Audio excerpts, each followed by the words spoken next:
विभूति पट्टनायकर बधू निरुपमा बही बहुत सुंदर बहीटे। तो मुझे आज पढ़ुली गोटे जिनस मत भारी भल लगे।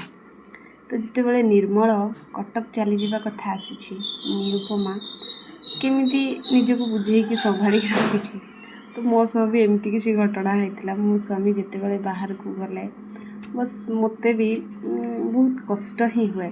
एठी अच्छी निर्मल पचारि कि काली मु कटक चल जीवी, तुमे घरे एकुटिया रहिब, दिन जाक खटी खटी आसी क्लांति विनोदन पाई कहा छाती रे आउ मुह माड़िबा। उत्तर बहुत सुंदर है, किंतु मु भी अनुभव करी जिते मो स्वामी जाती मु केबे विदाय दे पारिनी। बाहर को आसिक समस्ते बाय कहती मुझे आसी पारिनी कहि पारिनी। 2-3 घंटा मत निजक संभाल समय लगे।